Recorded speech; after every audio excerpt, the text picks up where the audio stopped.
ਅਸਲਾਮ ਦੋਸਤਨ MCH Punjabi channel ਤੇ ਤੁਹਾਡਾ ਸਵਾਗਤ ਹੈ।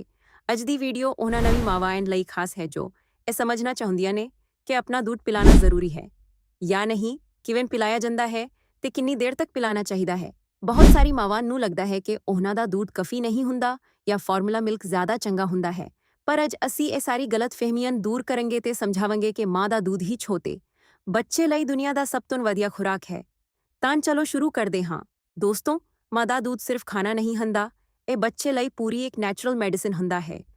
ਇਸ ਵਿੱਚ ਐਂਟੀਬਾਡੀਜ਼ ਹੁੰਦੀਆਂ ਨੇ ਜੋ ਬੱਚੇ ਨੂੰ ਇਨਫੈਕਸ਼ਨਸ ਤੋਂ ਬਚਾਉਂਦੀਆਂ ਨੇ, ਪ੍ਰੋਟੀਨਸ ਹੁੰਦੇ ਨੇ ਜੋ ਗਰੋਥ ਲਈ ਜ਼ਰੂਰੀ ਹੁੰਦੇ ਨੇ, ਫੈਟਸ ਹੁੰਦੇ ਨੇ ਜੋ ਦਿਮਾਗ ਦੀ ਡਿਵੈਲਪਮੈਂਟ ਲਈ ਬਹੁਤ ਇੰਪੋਰਟੈਂਟ ਹੁੰਦੇ ਨੇ, ਤੇ ਵਿਟਾਮਿਨਸ ਤੇ ਮਿਨਰਲਸ ਵੀ ਹੁੰਦੇ ਨੇ ਜੋ ਕਿਸੇ ਵੀ ਫਾਰਮੂਲਾ ਮਿਲਕ ਵਿੱਚ ਸੇ ਪੂਰੇ ਤੌਰ ਤੇ ਨਹੀਂ ਮਿਲਦੀ।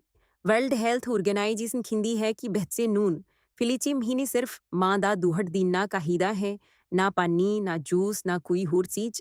ਤੇ 6 ਮਹੀਨੇ ਬਾਅਦ ਸੋਲਿਡ ਖੁਰਾਕ ਸ਼ੁਰੂ ਕਰਨੀ ਚਾਹੀਦੀ ਹੈ, ਪਰ ਦੁੱਧ 2 ਸਾਲ ਤੱਕ ਕੰਟੀਨਿਊ ਰੱਖਣਾ ਚਾਹੀਦਾ ਹੈ। ਹੁਣ ਗੱਲ ਕਰਦੇ ਹਾਂ ਸਹੀ ਤਰੀਕੇ ਦੀ। ਬਹੁਤ ਮਾਵਾਂ ਗਲਤ ਪੋਜੀਸ਼ਨ ਵਿੱਚ ਬੱਚੇ ਨੂੰ ਫੀਡ ਕਰਦੀਆਂ ਨੇ, ਜਿਸ ਕਰਕੇ ਦਰਦ ਵੀ ਹੁੰਦਾ ਹੈ ਤੇ ਬੱਚੇ ਨੂੰ ਦੁੱਧ ਵੀ ਠੀਕ ਤਰ੍ਹਾਂ ਨਹੀਂ ਮਿਲਦਾ। ਸਹੀ ਤਰੀਕਾ ਇਹ ਹੈ ਕਿ ਬੱਚਾ ਪੂਰੇ ਜਿਸਮ ਨਾਲ ਮਾਂ ਵੱਲ ਹੋਵੇ। ਸਰ, ਕੰਧਾਂ ਤੇ ਪੇਟ ਇੱਕ ਸੀਧ ਵਿੱਚ ਹੋਣੇ ਚਾਹੀਦੇ ਨੇ। ਬੱਚੇ ਦਾ ਮੂੰਹ ਛੱਤੀ ਵੱਲ ਹੋਵੇ ਤੇ ਨੱਕ ਨਿਪਲੇ ਦੇ ਸਾਹਮਣੇ ਹੋਵੇ। ਸਭ ਤੋਂ ਜ਼ਰੂਰੀ ਗੱਲ ਇਹ ਹੈ ਕਿ ਬੱਚਾ ਸਿਰਫ ਨਿਪਲੇ ਨਹੀਂ, ਬਲਕਿ ਅਰੀਓਲਾ ਯਾਨੀ ਛੱਤੀ ਦਾ ਕਾਲਾ ਹਿੱਸਾ ਵੀ ਮੂੰਹ ਵਿੱਚ ਲੇ। ਜੇ ਸਿਰਫ ਨਿਪਲੇ ਹੋਵੇਗਾ ਤਾਂ ਮਾਂ ਨੂੰ ਦਰਦ ਵੀ ਹੋਵੇਗਾ ਤੇ ਦੁੱਧ ਦੀ ਸਪਲਾਈ ਵੀ ਇਫੈਕਟ ਹੋ ਸਕਦੀ ਹੈ। ਹਰ ਫੀਡ 10 ਤੋਂ 15 ਮਿੰਟ ਇੱਕ ਸਾਈਡ ਤੋਂ ਦੇਣਾ ਚਾਹੀਦਾ ਹੈ, ਫਿਰ ਦੂਸਰੀ ਸਾਈਡੇ, ਤੇ ਹਰ 2 ਤੋਂ 3 ਘੰਟੇ ਬਾਅਦ ਫੀਡ ਕਰਨਾ ਚਾਹੀਦਾ ਹੈ, ਰਾਤ ਨੂੰ ਵੀ, ਕਿਉਂਕਿ ਰਾਤ ਵਾਲਾ ਵਕਤ ਦੁੱਧ ਬਣਨ ਲਈ ਬਹੁਤ ਜ਼ਰੂਰੀ ਹੁੰਦਾ ਹੈ। ਫੀਡ ਤੋਂ ਬਾਅਦ ਬੱਚੇ ਨੂੰ ਬਰਪ ਕਰਵਾਉਣਾ ਵੀ ਜ਼ਰੂਰੀ ਹੈ।